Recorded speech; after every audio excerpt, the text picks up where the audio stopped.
Breaking news tonight, Diddy sucks Prince Harry into a sex traffic cesspool. This as Justin Bieber makes a bombshell announcement amid claims he too was abused by Sean Combs. Diddy grilling Cassie on an NFL mystery lover as a Chris Brown romance revealed. Good evening. I'm Nancy Grace. This is Crime Stories. Thank you for being with us. This as reports of Sean Combs' Tootsie Roll. She is comparing Combs to a Tootsie Roll. Itty bitty Diddy. They did for Michael Jackson. Itty bitty Diddy. Itty bitty Diddy, the Tootsie Roll. Sean Combs' Tootsie Roll. Yeah, I said that, but I didn't say it first. An alleged victim said it first, but let's get to now. Joining us outside the courthouse, Lauren Conlin, investigative reporter and star of Pop Crime TV. Lauren, thank you for being with us. What is this I'm hearing about a mystery NFL lover, and what does that have to do with Sean Combs being charged with sex trafficking and RICO, criminal enterprise? They're just dragging Cassie through the mud for no reason. I agree with you, Nancy. A lot of what we're hearing on the stand from Cassie, many of us are questioning what this has to do with anything besides laying a foundation. But the NFL player, we heard about this mysterious NFL player that really was trying to get us to see why Diddy was jealous. We also heard about a 2013 incident where Diddy was jealous of Cassie because she was allegedly dancing with Chris Brown and he stole her phone. Cassie actually denied on the stand that she was dancing with Chris Brown at all, but she does remember him stealing her phone. There was another incident we heard about that was pretty traumatizing for her, where she was driving with Diddy in the car to a doctor's appointment, and he told her, "Hey, text your mom you're okay." And I'm paraphrasing. As soon as she unlocked her phone, she said that Diddy grabbed it, ran off with it, and she didn't get it back for a few hours, and her mom called the police. Wow. You know what? I'm going to follow up with a shrink in just a few moments about the type of power and control. When I was working at the Battered Women's Center as a volunteer, Lauren, at that juncture, everybody was still tethered to the wall with a phone, right? And the perp would snatch the phone out of the wall. Here, same thing, different decade. So what else is happening in the courtroom beside the defense trying to drag Cassie Ventura through the mud? And after a moment, a particular moment of shredding her on cross-exam, Sean Combs had a hot mic incident where you could hear him say, "I'm proud of you," to the lawyer that was attacking Cassie Ventura. I thought that her approach was gentle. She wasn't badgering Cassie, and that was strategic. Well, we are not really seeing that on the remainder of the cross. We're seeing a lot of Cassie being called out for things. She had alleged an incident where Diddy seemed to have this almost mafioso type dinner, and these are my words, after she heard about someone allegedly having an FO tape. Well, there was an explosive recording played where Cassie approached this person about the FO tape, and she said things like, "I will kill you. I will bury you under the dirt." Again, I'm paraphrasing. And then she said, "And it won't be me. I won't have blood on my hands. It'll be someone else." So, that wasn't great. I did feel for Cassie on that. And oh, Nancy, we actually heard about Jonathan Odie. We actually heard from Cassie herself that she saw him hold up a phone during an FO, and she went to tell Sean Combs. And the prosecutor asked her, "Well, do you know what happened?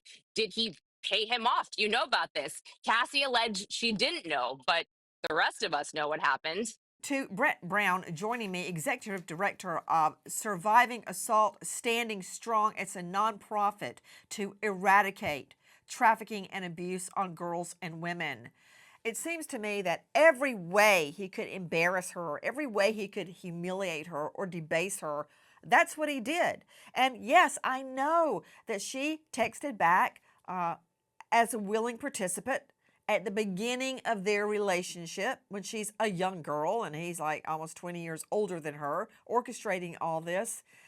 But so often, Brett, we see the victim going along because they feel like they don't really have a choice. Oh, yeah, she absolutely had to go along. It's ludicrous to me that the defense is even using these texts because the reality is this is a man she could never be honest with. So she had to answer every time he texted, and she had to say whatever she could to keep him from beating her. And that's true in her text directly to him and to his circle around him. He had an army of enablers allowing all of this to take place.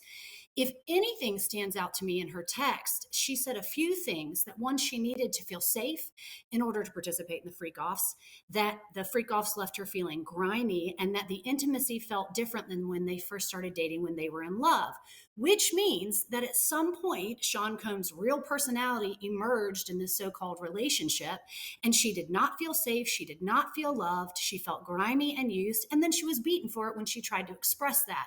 So these exchanges back and forth are not really an accurate depiction of what this relationship is like.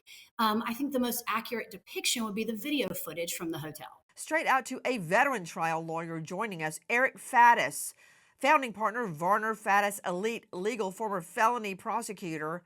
Fattis, voluntary use of drugs or alcohol is never a defense. If it were, everybody in the Fulton County Courthouse would walk free by saying, oh, I was high at the time. Sorry, bye. No, that is not a defense. So arguing that Diddy acted out, I mean, that's like eating a dirt sandwich, acted out. In other words, beat her, committed felonies because he was high or coming down off drugs.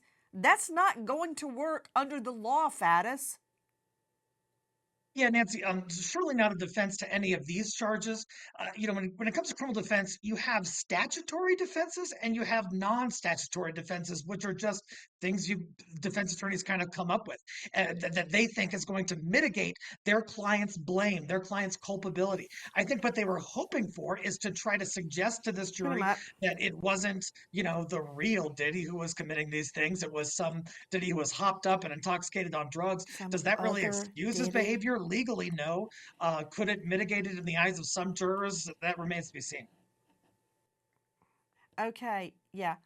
Everything that you just said is BS because you said that there are statutory defenses, in other words, accepted defenses like it was an accident, it was self-defense, it wasn't me, I have an alibi. Those are, as you're calling them, statutory or accepted defenses that actually work. That's what that means.